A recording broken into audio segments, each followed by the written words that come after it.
नमस्कार, मैं हूं वरुण सखा जी। आज हम एक ऐसी शख्सियत से बात करने जा रहे हैं जो छत्तीसगढ़ की धड़कन को समझते हैं, जो गांव, गरीब और किसान को राजनीति के केंद्र में लाना चाहते हैं। जी हां, हम बात कर रहे हैं भूपेश बघेल साहब से। बघेल साहब, आपका बहुत बहुत स्वागत है। सबसे पहला मेरा सवाल है, नरवा घुरवा गरवा बाड़ी के माध्यम से देश भर में इस योजना ने चर्चाएं बटोरी और काफ़ी कुछ काम हुआ भी। अब इसको किस तरह से आगे और बढ़ाने का इरादा है और इसको किस तरह से एक ग्रामीण इकोनॉमी का इंजन बनाने की कोशिश है? देखिए, ये नरवा गरवा घुरवा बाड़ी केवल ग्रामीण के लिए नहीं है जी बल्कि ये हमारी ज़रूरत है पूरे मानवता के लिए। जी जी नरवा कार्यक्रम से जो वर्षागत जो जल है जी हाँ उसको सहेजने की बात है। जी हाँ हम स्ट्रक्चर बनाए हैं, अभी तक के करीब 93 लाख स्ट्रक्चर हम लोग बनाए हैं, छोटे जी बड़े। हाँ और उसमें जो पानी गिर रहा है उससे हम वहाँ यदि गड्ढा खोद दिए हैं तो उसे पानी जी हाँ, हार्वेस्ट भी हो रहा है। हार्वेस्ट करना है। फिर नालों में स्ट्रक्चर बनाना है जी हाँ ना, रिज टू वैली, और उस सब पानी को रोकने का काम करना है। जी हाँ तभी तक के जितने नालों में हम लोग काम किए हैं, जिन नालों में काम किए हैं, वहाँ 10 सेंटीमीटर से लेकर 30 सेंटीमीटर तक के वाटर चार्जिंग हुआ है। जी जी और आज पानी की ज़रूरत किसे नहीं है? जी हाँ जंगलों को भी है, वन पशुओं को भी है, इंसान को सबसे ज़्यादा है, जी हाँ क्योंकि उसको सिंचाई भी करना है, निस्तार भी करना है, पेयजल के लिए भी है, उसे व्यापार और उद्योग के लिए भी चाहिए। तो ये पानी आएगा कहाँ से? छोटे छोटे ऐसे माध्यमों से जब तक के वर्षा का जल को हम सहेजेंगे नहीं, रोकेंगे नहीं, जी हाँ तो उसका फायदा सबको मिलता है, जंगल को भी और वन्य प्राणियों को भी। जी जी तो हम वहाँ, हमारे 44% जंगल है, जी हाँ और यदि जंगल में पानी नहीं रहेगा तो गर्मी के दिन में फिर वही जो जानवर है वो परेशान करेंगे वो मानवीय। फिर गांव में और शहर में आ रहे हैं। जी हाँ और जहाँ जहाँ इस प्रकार से व्यवस्था कर रहे हैं, वहाँ का जो संतुलन है, जी जी जहाँ हम जिन नालों में हम पानी रोके हैं, जी जी और वो करीब 2 महीने, मतलब 15 दिन से लेकर 2 महीने तक के पानी रुक रहा है। वृद्धि हुई। जो मार्च में सूख जाता था जी हाँ वो अप्रैल में सूख रहा है, जी जी या जो अप्रैल में सूख रहा था वो मई जून तक के पानी है। ऐसे भी नाले हैं। तो उससे होगा क्या कि जानवरों को पीने का पानी मिल गया, और किनारे में हरियाली भी है, नाला के किनारे में जी, और भूजल भी बढ़ा। भूजल भी बढ़ा, जी और ऊपर में आप देखेंगे तो मधुमक्खी भी आ रहे हैं, चिड़िया भी है, जी हाँ, तो पूरा इकोसिस्टम एक अच्छा इकोसिस्टम सुधरता है। जी जी ये हो गया नरवा का जी कार्य। और आप देखेंगे कि जहाँ जंगल है जी वहीं बिजली हम नहीं पहुँचा पाते, क्योंकि पर्यावरण की स्वीकृति चाहिए। जी हाँ और वहाँ यदि नालों में पानी रोक लेते हैं तो सोलर पंप से, डीजल पंप से जी वो हार्वेस्ट कर लेते हैं, खेतों में अपने पहुँचा लेते हैं किसान। जी जी हाँ तो जो जंगल में रह रहे हैं हमारे आदिवासी, परंपरागत रूप से निवासी, वो उसका लाभ ले पा रहे हैं। जी जी हाँ तो ये इसलिए वो नरवा प्रोग्राम जरूरी है। आज शहरों में हम लोग देख रहे हैं कि जहाँ डबल फसल है, डबल फसल ले रहे हैं, लगातार पानी का दोहन कर रहे हैं, जल का दोहन कर रहे हैं, जी हाँ तो पानी खारा भी हो रहा है, आर्सेनिक युक्त आने लगा, फ्लोराइड युक्त पानी आने लगा, जी हाँ, तो उससे फसलों को भी नुकसान हो रहा है और मानवीय स्वास्थ्य को भी भी नुकसान पहुंच जी रहा जी है। हाँ तो नालों में यदि रिचार्जिंग नहीं करेंगे तो पानी सूख जाएगा। जी जी अभी जैसे छत्तीसगढ़ के 146 ब्लॉकों में से 22 ब्लॉक है, वो खतरे के निशान की तरफ बढ़ रहा है। जी जी हाँ, वाटर के मामले, ये ऑडिट कहता है, वाटर ऑडिट। हाँ जी, तो चाहे वो गुरूर ब्लॉक हो, चाहे धरसीमा हो, चाहे वो बरमकेला हो, जी, तखतपुर हो, ये पूरा इंडस्ट्रियल बेल्ट धमधा ब्लॉक है, पाटन ब्लॉक है, जी, इसमें पानी की धुंध ज़्यादा होने लगा है। मैदानी इलाकों तो यदि पानी हम रिचार्ज नहीं करेंगे, पुनर्भरण की योजना नहीं लाएंगे, तो फिर तो आगे बहुत कठिन होगा। जी ये नरवा प्रोग्राम हो गया। जी जी दूसरा जो गरवा है, गरवा के माध्यम से एक गोबर खरीदी के माध्यम से बहुत सारे उद्देश्यों की हम पूर्ति कर पा रहे हैं। जी हाँ हम गौठान बना रहे हैं 5 एकड़ से 10 एकड़ के बीच में, जी जी तो अभी तक के 1.5 लाख एकड़ जमीन हमने सुरक्षित कर लिया। अब उस गौठान के माध्यम से जानवरों के चारा के, पानी की व्यवस्था कर रहे हैं, तो मवेशियों की भी देखभाल हम कर पा रहे हैं। जी हाँ, और वो सड़क पे भी नहीं आ रहे हैं। और सड़क पे भी नहीं आ रहे, रोड एक्सीडेंट भी नहीं हो रहा है। जी हाँ और यदि उसको व्यवस्थित कर लिए तो हमारी फसल बच रहा है। पहले तो एक फसल बचाना मुश्किल हो रहा था, जी। अब दूसरी फसल की तरफ बढ़ रहे हैं, जी जी उन्हारी उतेरा भी लेना शुरू कर रहे हैं, तो फसल में भी वृद्धि हो गई। जी तीसरा, आय के जरिया भी हो गया, जी गोबर से भी कुछ आय में वृद्धि हुई लोगों की, करीब वो हजारों लोग उससे लाभान्वित हो रहे हैं। जी वर्मी कंपोस्ट बना रहे हैं, उसमें हजारों लोगों को रोजगार मिल रहा है। जी जी और फिर जो वर्मी कंपोस्ट बन रहा है खेतों में डाल रहे हैं, जी तो धरती माता की भी सेवा हो हम लोग कर पा रहे हैं। एक वो सनद भाव भी जाग रहा है अपना। हाँ, तो वर्मी कंपोस्ट से हो रहा कि जो अब फर्टिलाइजर कम लगेगा, जी फर्टिलाइजर केमिकल फर्टिलाइजर कम होने से निश्चित रूप से हमारे जो अनाज है, जो थ्रेट पैदा हो रही है इस तरह की, उसमें शुद्धता आती जा रही है। जी हाँ तो एक काम करके बहुत सारे उद्देश्यों की पूर्ति हम लोग कर पा रहे हैं। जी जी ये गरवा भी हो गया और घुरवा भी हो गया, जी जी और उसी के साथ साथ जो गौठान बने हैं जी वहीं पे बाड़ी में भी बना रहे हैं। जी जी तो बाड़ी में हरा सब्जी जो कुपोषण के खिलाफ लड़ाई है वो उसमें भी चलेगी, एक मल्टीपल ऑब्जेक्टिव के साथ ये योजना ये काम कर नरवा रही है। गरवा घुरवा बाड़ी का ये जी, है, जी। और इससे लाखों लोग लाभान्वित हो रहे जी हैं। हाँ, 4 वर्ष में जो इसमें काम हुआ, मैं मानता हूँ कि एक राजनेता के रूप में और एक कर्म योगी के रूप में आप जनरली संतुष्ट नहीं होते। क्या 4 साल के इस काम से संतुष्ट हैं और इसको क्या करने की देखिए, आवश्यकता अभी तो हम लोगों ने हमारे 11,000 पंचायत हैं, है? जी 10,000 में हम जमीन स्वीकृत किए हैं, 8,000 में बना चुके हैं, जी हाँ और 6,500 से अधिक में हम खरीदी कर पा रहे हैं। जी जी तो इसको हर गांव तक के ले जाना है हमको। जी हाँ उसी प्रकार से हर नाला को हमको रिचार्ज करना है, ताकि 12 महीने हमारे किसान के, गांव वालों के, शहर में पेयजल की समस्या ना हो, उसकी उपलब्धता बनी रहे। जी जी हाँ तो ये एक 2-4 साल का ये नहीं है, जब तक कि पूरा ना हो जाए। और एक तब तक कांस्टेंट प्रोसेस है ये। हाँ, तो इसको करना ही है। जी हाँ और हरा सब्जी 12 महीना सबको मिले। कौन नहीं चाहेगा घर की ऑर्गेनिक सब्जी मिले। भाई शहर में तो हरी सब्जी मिल जाती है, बाहर से ले आते हैं, लेकिन आप बस्तर में, सरगुजा में आप चल दें गांव में, जी तो वहाँ मुर्गा तो मिल जाएगा, हरी सब्जी नहीं मिल पाता। जी जी हाँ, हमारी संस्कृति का हिस्सा है। तो वो हरे सब्जी सबको मिले, उपलब्ध हो, 12 महीने उपलब्ध हो। जी जी हाँ, बघेल साहब, आप संस्कृति प्रेमी एक राजनेता के रूप में आपने अपनी ख्याति अर्जित की है। छत्तीसगढ़ के संस्कृति प्रेमियों के लिए कोई ऐसी योजना जिससे उनको अपनी सांस्कृतिक क्रियाकलापों में मदद मिले, साथ ही साथ उनको आर्थिक सहायता मिले, ऐसी कोई घोषणा करेंगे क्या? संस्कृति से ही हम लोगों की पहचान बनती है। जी संस्कृति एक दिन में बनता भी नहीं है, जी हाँ, वो सैकड़ों साल से परिष्कृत लगते हैं। होते होते होते वो इस रूप में पहुंचती है। पहुँचता है। तो उससे अब हम लोगों को उसको, वही हमारी पहचान है, जी हाँ और उस पर हमको गर्व करना चाहिए। जी दुर्भाग्य से छत्तीसगढ़ में हमारी जो रहन सहन है, आचार विचार है, इसको थोड़ा सा हम लोग हीनता से भी देखने हीनता लगे हैं से बीच थोड़ा, में। हमारे जो चाहे वो दब्बूपन कहिए, हमारी कमजोरी कहिए, या हीन भावना कहिए, तो उसके कारण से इस चीज़ को, जबकि हमारी संस्कृति बहुत प्राचीन है, बिल्कुल जी, अब बहुत समृद्ध है, बहुत समृद्ध है जी।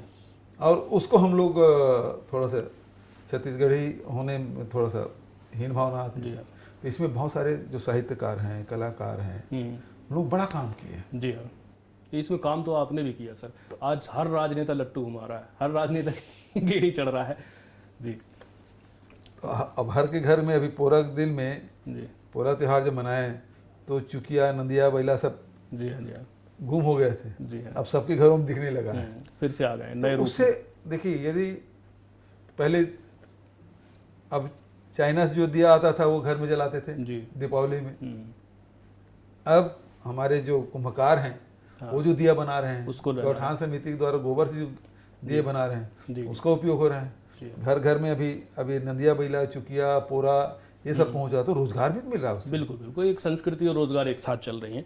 बघेल साहब, आत्मानंद स्कूलों को आम स्कूलों से अलग रखने के लिए क्या ऐसे मॉनिटरिंग सिस्टम बनाए रखेंगे जो कि कॉन्स्टेंटली वो स्कूल अपनी क्रेडिट को बनाए रखें?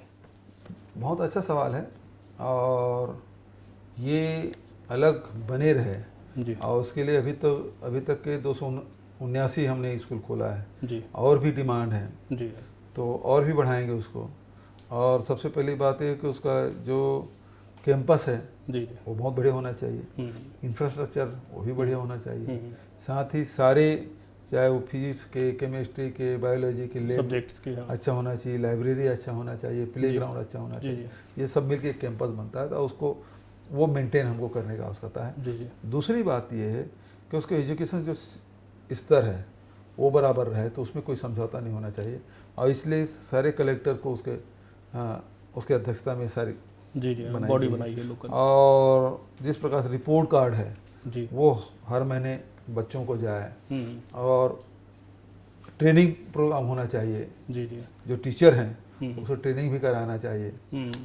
ज़रूरत पड़े तो विदेशों में भी भेजना चाहिए उन शिक्षकों को, और वो उसका अनुभव साझा हम करें बच्चों को, और वो स्तर बराबर बने रहे, तो इसका पालक और शिक्षकों की मीटिंग भी हो।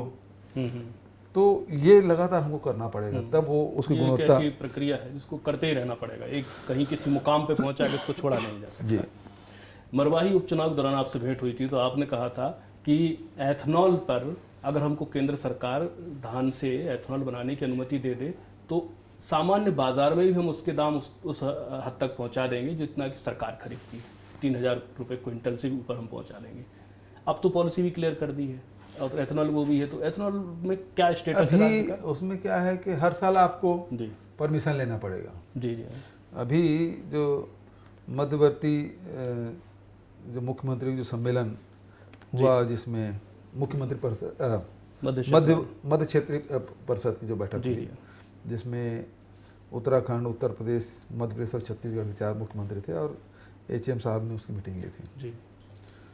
तो उसमें मैंने कहा कि 1 साल का परमिशन से बात बने नहीं। कोई उद्योगपति यदि करोड़ों रुपये लगा के उद्योग लगाएगा और यदि परमिशन नहीं मिले तो उसका क्या होगा? नेक्स्ट ईयर फिर वो भ्रष्टाचार का हिस्सा ही बनेगा। तो इसलिए ये जो परमिशन देने का जो अधिकार है, हमारे पास कितना अतिशेष धान हो रहा है, जी जी, उसकी गणना तो राज्य सरकार ही करेगी। जी हाँ, उसको मालूम है कि केंद्र सरकार को कितना देना है, राज्य सरकार की जरूरत कितनी है मालूम है, उसके अतिशेष है वो दे देगा।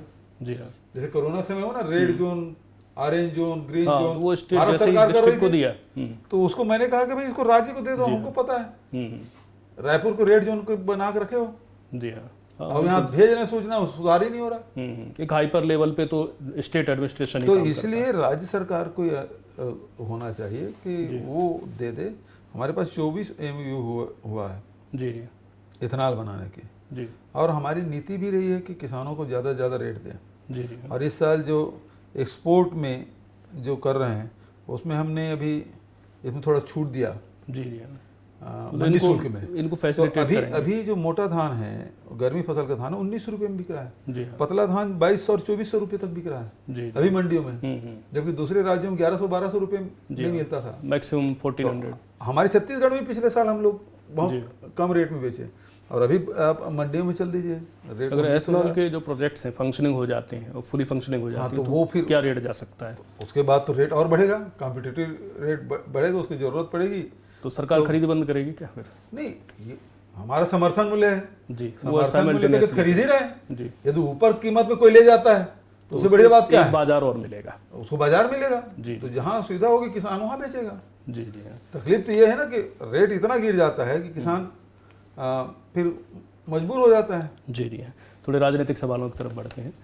केंद्र के साथ और आपके साथ बड़ा टकराव चल रहा है पिछले 4 साल से, देखते हैं कुछ ना कुछ किसी न किसी विषय को केंद्र से कुछ पूछा जाता है, किसी न किसी विषय पर आप, इस टकराव का क्या कोई राज्य को नुकसान हुआ, डेवलपमेंटल स्कीम्स को कुछ नुकसान हुआ? या आपने टकराव तो बिल्कुल नहीं है। जी जी, और व्यक्तिगत तो बिल्कुल नहीं है। जी जी, व्यक्तिगत कोई लड़ाई नहीं है। दलगत टकराव?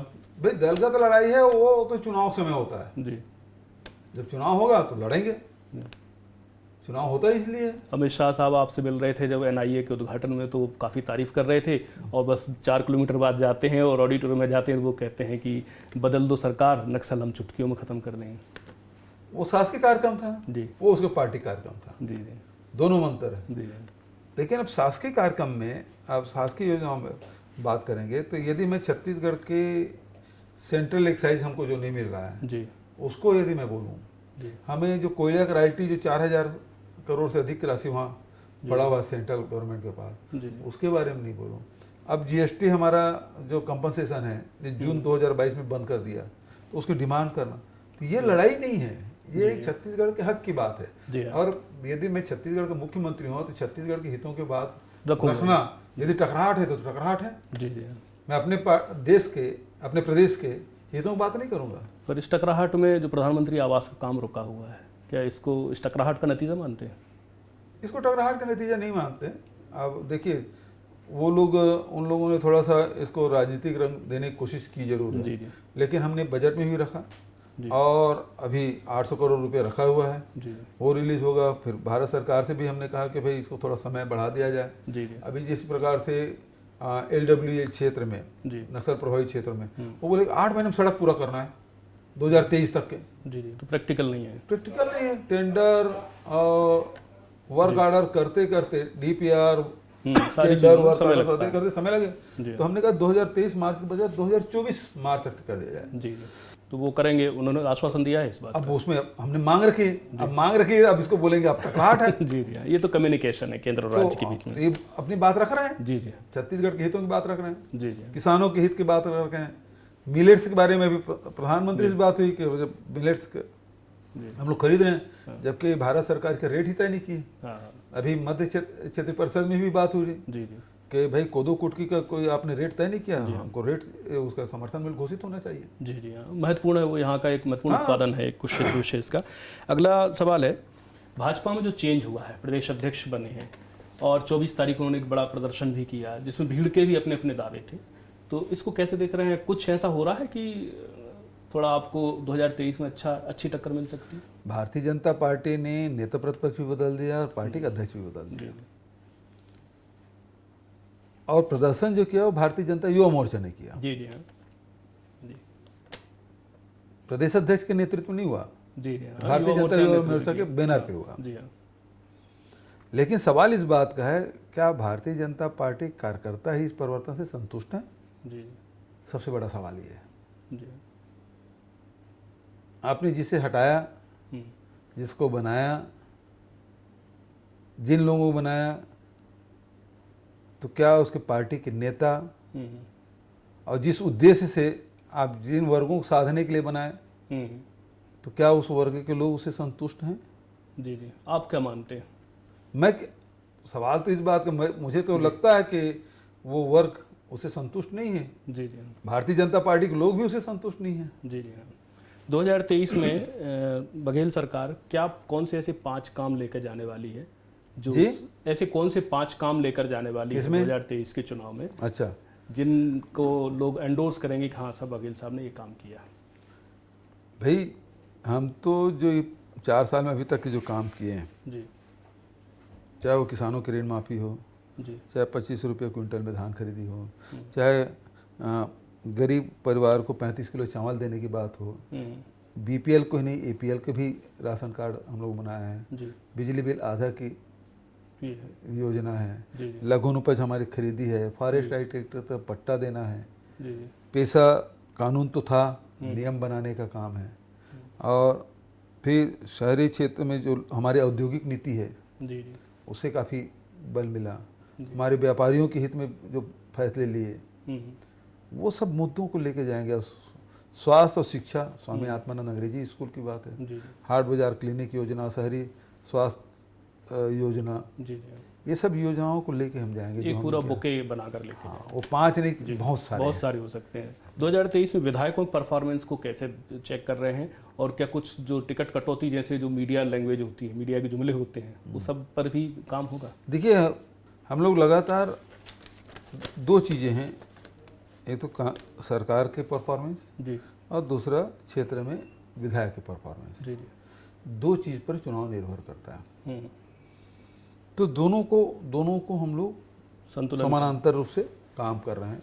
जहाँ जहाँ हमको लगता है कि विधायकों के कार्यों की समीक्षा भी लगातार कर रहे हैं जी जी और उससे बता भी रहे हैं, जहाँ कमजोरी है उसको सुधारने की बात कर रहे हैं, उसे दौरा करने के बाद।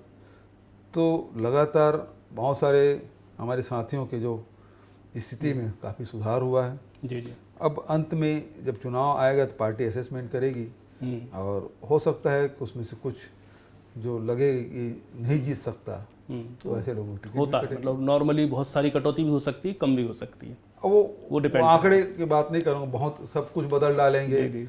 ऐसा टाइप का नहीं होगा। जी लेकिन जिनका परफॉर्मेंस, जो जीतने वाले क्यों टिकट काटेंगे, जी हाँ लेकिन जो जिसका परफॉर्मेंस ठीक नहीं है जी तो उसको फिर बदल भी सकते हैं, दूसरा काम में लगाएंगे उसको। जी हाँ बघेल साहब, हिंदुत्व जो है पूरी देश की राजनीति में केंद्र में है, आप भी कहीं ना कहीं किसी न किसी रूप में राम को, राम जी की माता जी कौशल्या को किसी न किसी रूप में आप लेकर आते हैं उसको। 2023 में ये कितना महत्वपूर्ण होगा? पॉइंट 1। पॉइंट 2 ये है कि 3 परिभाषाएं हैं हिंदुत्व की। एक राहुल गांधी जी देते हैं, एक शंकराचार्य देते हैं और एक संघ देते हैं। आप कौन सी परिभाषा के साथ आगे बढ़ेंगे? देखिए, यदि हिंदुओं की बात करें जी तो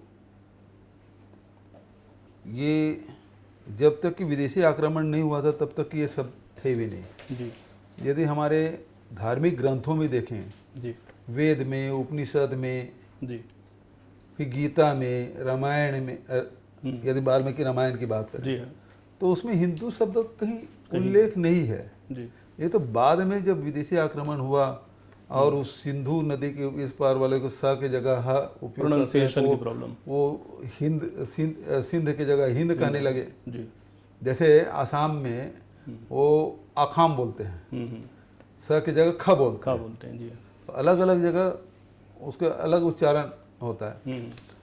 तो उसी प्रकार से हिंदू बना। जी जी तो जो इस प्रकार सिंधु नदी के इस पार है वो सब हिंदू हो गए। जी जी। अब बात ये है कि तो परिभाषा किसकी सही है? संघ की, शंकराचार्य जी की, राहुल गांधी जी की? 3 परिभाषाएं, तीनों अलग अलग हैं। भाई तीनों के दृष्टिकोण अलग अलग हो सकते हैं। हमारे नेता तो राहुल गांधी हैं और उन्होंने जो बात कही है हम उस रास्ते पे चलने वाले लोग हैं। सबसे बड़ी बात ये है कि ये देश जो है और हिंदू धर्म जी ऐसा यंत्र है, वो सबको पचा लेता है, सबको लेके चलने वाला। सबको ले चलता है। कितने आक्रमण हुए भारतवर्ष में, जी हाँ, लेकिन सब जाकर मिल गए। सब देखें, मतलब आर्य, शक, हूण, यूनानी, पुर्तगीज, मुगल, अंग्रेज, जी, कितने आए, सबका सम्मिश्रण बना। और जो केवल लूटने आए थे वो तो चले गए।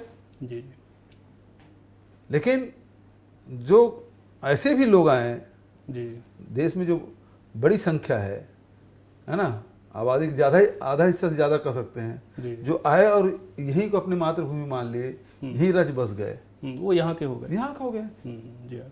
पर जो राहुल गांधी जी कहते हैं कि जो हिंदुत्व है संघ का वो बहुत आक्रामक है, सॉफ्ट हिंदुत्व और हार्ड हिंदुत्व। हजारों साल से हमारी जो संस्कृति है, जो धर्म है, उसमें आप देखेंगे कि शोध हुआ है। जी जितना शोध हिंदुस्तान में हुआ, देश, दुनिया के किसी देश में इतना नहीं हुआ। जी हाँ।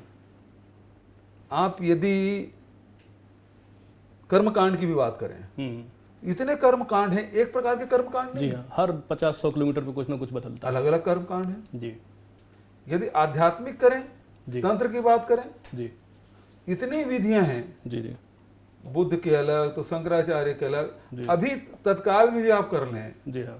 तो रविशंकर जी का अलग है, श्री श्री रविशंकर का, हाँ, जी हाँ। तो बाबा रामदेव का अलग है। जी हाँ। तो हमारे यहाँ इतने खोज हुए हैं, इतने शोध हुए हैं कि अलग अलग पद्धतियां, मतलब यूनिवर्सिटी आप कह सकते हैं, अलग अलग फैकल्टी, शोध होते रहे और नया नए इजाद होते रहे। जबकि चाहे इस्लाम में हो, इस्लाम में भी 2-3 जी अलग अलग दिखते हैं। उसके बाद क्रिश्चियनिटी में भी देखें 2-3 उसमें भी लाइन दिखता है। लेकिन आप बौद्ध में भी आप देखेंगे तो हीनयान, महायान, वज्रयान, कितने भी उसके शाखाएं निकल जाती है। ईश्वर की खोज के अनेक रास्ते हो सकते हैं। अब यहाँ शैव तंत्र है जी, शाक्य है, वैष्णव है, जी हाँ। कितने तंत्र हैं, लेकिन सब मिलके एक ही है अंततः। जी जी तो उद्देश्य यही है कि रामकृष्ण परमहंस ने जो बात कही है जी कि आपका रास्ता भले अलग हो सकता है, लक्ष्य एक जगह है। जी हाँ, ईश्वर एक है। हाँ, पानी कहीं से भी निकले वो जाके समुद्र में मिलता है। मिल जाता। अच्छी बात कही बघेल साहब ने, बहुत ही अच्छी बात कही है। हमारा रास्ता वो है। जी हाँ। और ये जितने भी हमारे धर्म हैं जी उसमें मानवता के विरोध में कोई बात कही नहीं गई है। जी हाँ। और वही मूल तत्व है जिसको लेके चलना चाहिए। जी हाँ। और ये जो आरएसएस की जो बात कर रहे हैं जी, आज के नेता वो सावरकर की बात करते हैं। जी हाँ। जबकि सावरकर के रहते रहते, जीवित रहते, संघ ने कभी स्वीकार नहीं किया उसको। जी जी और आज सारे भारतीय जनता पार्टी के लोग सावरकर की बात करते हैं। जी जी और उस हिंदुत्व की बात करते हैं जिस समय सावरकर और गांधी जी जब थे तो सावरकर के हिंदुत्व जो सिद्धांत थे उसको नकार दिया। जी। गांधी जी के रास्ते पे पूरा देश चल पड़ा। और आज सावरकर की बात करें, सावरकर आक्रामक मतलब मिलिटेंट बनाना चाहते हैं, उग्रवादी बना रहे हैं, उग्रवादी बनाना चाहते हैं, जबकि हिंदू धर्म में इस प्रकार की कोई बात नहीं है। जितने भी संत महात्मा हुए हैं वो शांति की बात किए हैं, जी भाईचारा प्रेम की बात कहे हैं। जी जी हाँ। तो अच्छी वही एक रास्ता है जिससे हम पूरे विश्व गुरु बनने की बात क्यों करते हैं। जी हाँ, इसी बुके को लेके जाकर हमारे धर्म में सबसे बड़ी खासियत क्या है, हम वसुधैव कुटुंबकम कहते हैं। पूरी धरती हमारा परिवार घर, पूरा विश्व है वो हमारा परिवार है जी। लेकिन दूसरी तरफ हमारा व्यवहार कितना है, व्यवहार में हम मनुष्य घृणा बात करते हैं जी। ये अनुसूचित जाति का है, ये जनजाति का है, ये ईसाई है, ये मुसलमान है, जी हाँ, इतने भेदभाव बोधी है।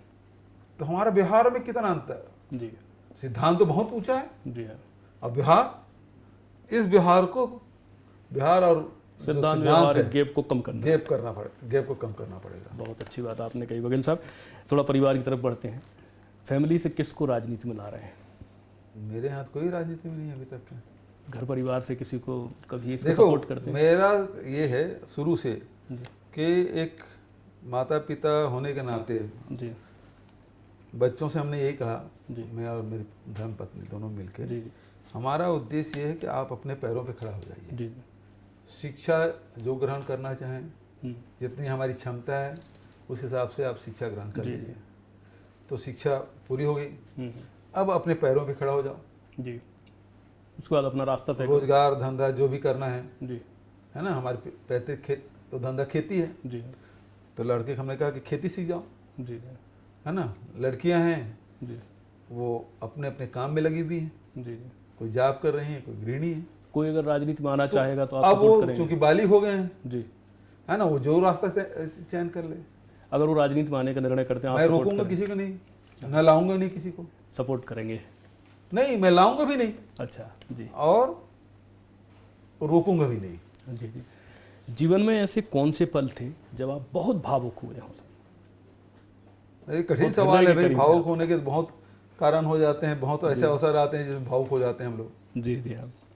आपने अपनी माँ के जिसमें साथ कभी किसी की यदि तकलीफ हो, कोई बीमार पड़ गया, कोई एक्सीडेंट हो गया, कोई दर्द से करा रहा हो, जी या कोई भूख से तड़प रहा हो, जी है ना, कोई बहुत सारे समस्याओं से ग्रसित है, जी जी किसी को ज़बरदस्ती प्रताड़ित कर दिया, जी जी, तो ऐसे क्षण रहते हैं जो तो मानवीय भावुक गुण करते हैं। के चलते तो आंखें नम भी हो जाती है, हृदय भी रो उठता है। ऐसे बहुत सारे जी अवसर आते हैं। जी हाँ।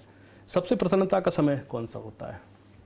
प्रसन्नता की ये है कि जब कोई संकट में घिरा हो और उम्मीद छोड़ दिया हो जी और उस समय उसको सहायता कर दो, जी, तो उस समय जो उसके चेहरे में, जो खुशी आंखों में जो चमक दिखाई देती है, वो सबसे खुशी का क्षण होता है।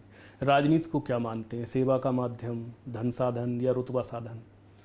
मैं तो समझता हूँ कि राजनीति केवल और केवल सेवा का माध्यम हो सकता है, दूसरा और नहीं हो सकता। बघेल साहब, एक बहुत ही, आप चाहें तो इस प्रश्न को स्किप कर सकते हैं। महाविद्यालयीन जीवन में दिल धड़का होगा और लोगों के साथ तादाद में रहा होगा कि युवा जीवन में कुछ स्मृतियाँ हमारे ऐसी कॉलेज कभी में होती बहुत, साइंस कॉलेज में तो कोई लड़की नहीं थी वो।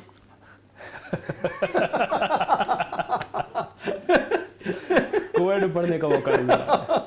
कॉलेज में कोई लड़की नहीं थी हमारे साथ। जी जी, बहुत बहुत शुक्रिया। तो ये हैं बघेल साहब जो अपनी राजनीति के केंद्र में किसान को रखते हैं, धर्म को रखते हैं और अध्यात्म का इनका एक बड़ा चिंतन है। ये पहला ऐसा इंटरव्यू आपने देखा होगा छत्तीसगढ़ में तमाम मीडिया में जिसमें उन्होंने आध्यात्मिक चिंतन को इतने विस्तार के साथ, इतने दर्शन के साथ सबके सामने साझा किया है। बहुत बहुत शुक्रिया, नमस्कार।